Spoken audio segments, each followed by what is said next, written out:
Good morning.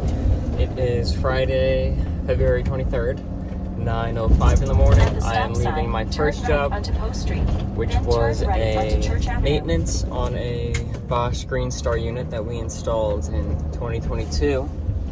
And we've been problem-free with that unit ever since we put it in. The only thing was a couple leaks on the Webstone manifold that came with the boiler, but that's not Bosch's fault, so yeah, I like it.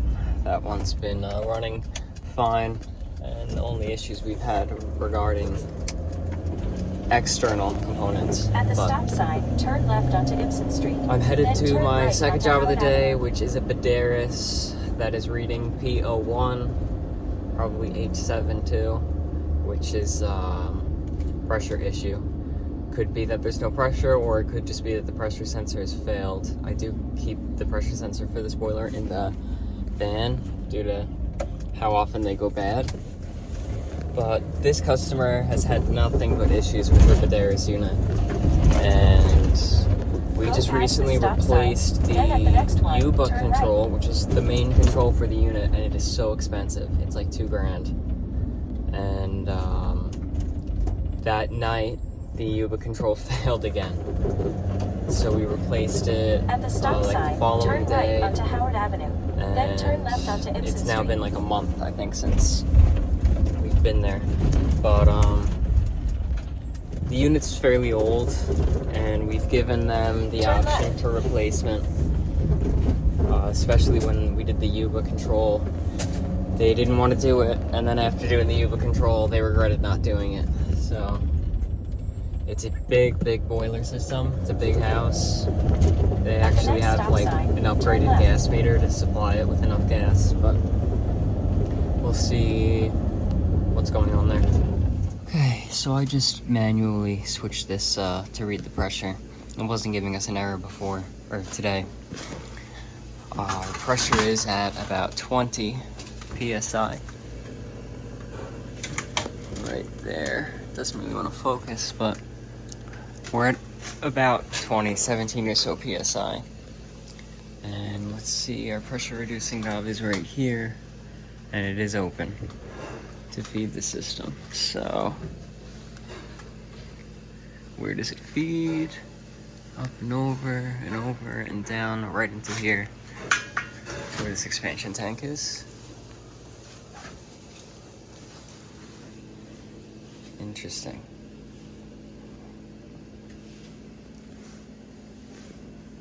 Oh, well, blind feeds in right here. So,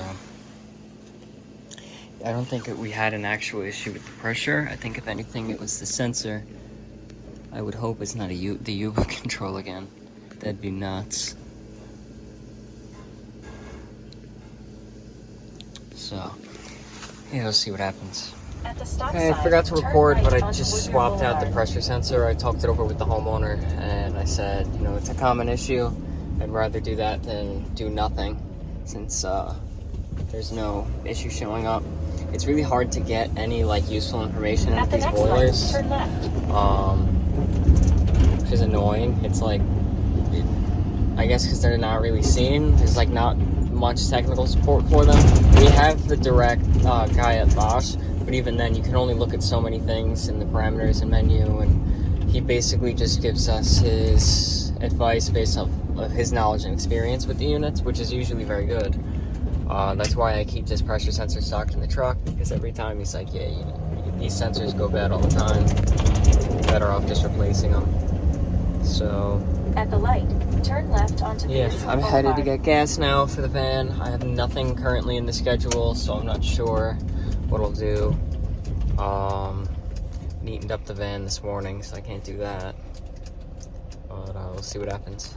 That is insane. $6.89 a gallon for diesel. $150 to fill the truck up.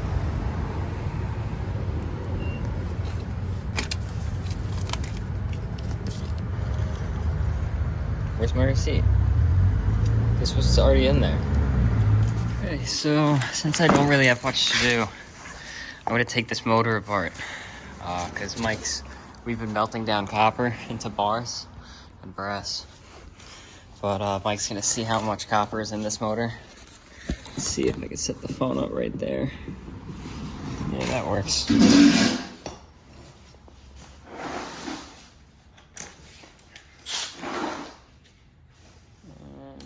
let's see.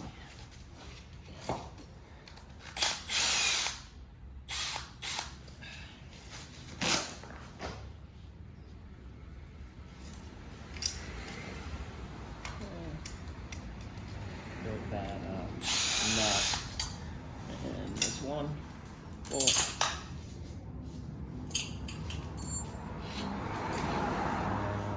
Here.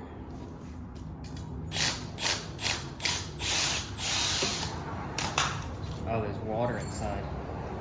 It's wet. I wonder if that's what killed it.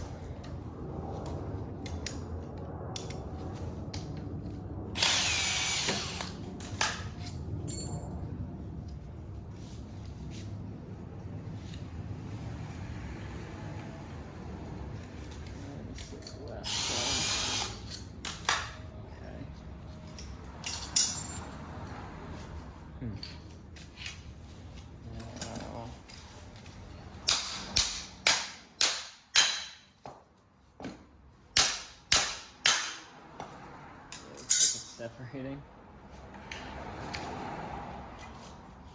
There's this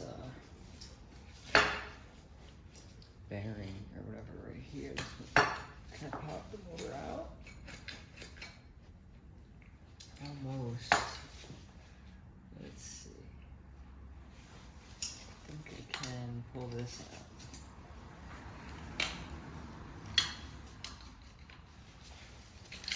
Yeah, there we go. Now, yeah, there. Almost apart.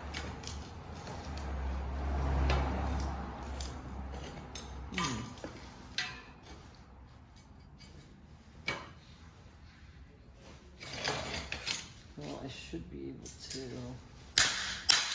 Yeah, there you go. Take this part of the motor off. There should be a bearing in here, right? Maybe not.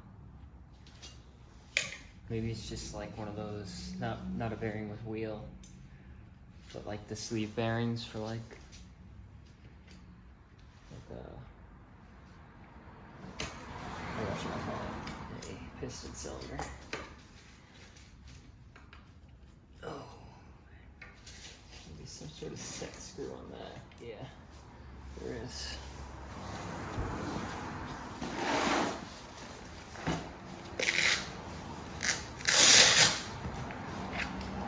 Size, I don't know.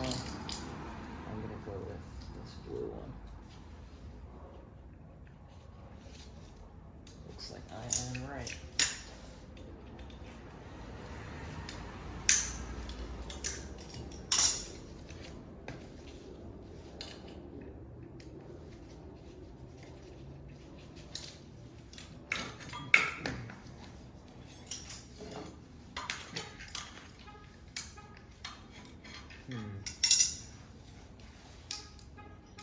Think need something to pry it. This works.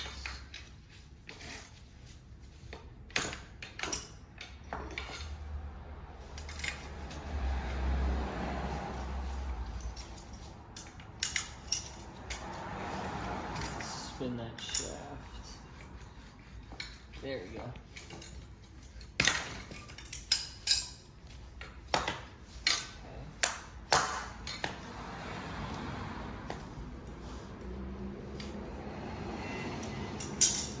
Cool. Let's see the windings.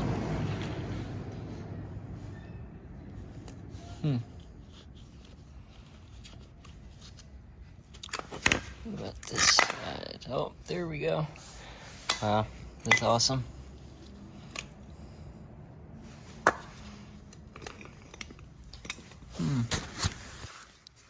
Wonder why this motor was bad, because the motor itself looks fine, like the windings.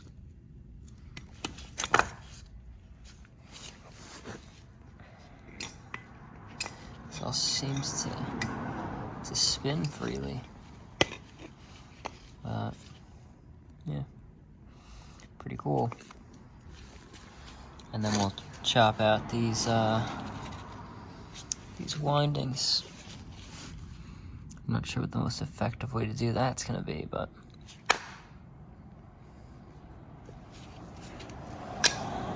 let's see if I could bang it out maybe. Okay, pulled it out. I cut this open.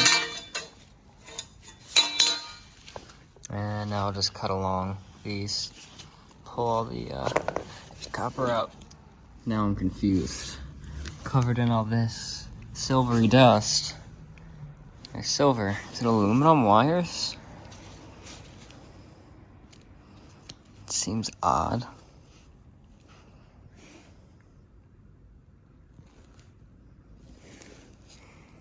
I was sure that they were going to be copper. But if this is all silver. And I'm now headed to the post office with a 60-pound package. It's 2 jugs of refrigerant that Mike is sending to Florida, the Florida location. Okay, so it's 12 o'clock, and Mike said I could go home. So that's nice. Get a extra long weekend. Hopefully you enjoyed watching the video. Like the video if you liked it. Comment any advice or criticisms or feedback. And subscribe. Thanks for watching.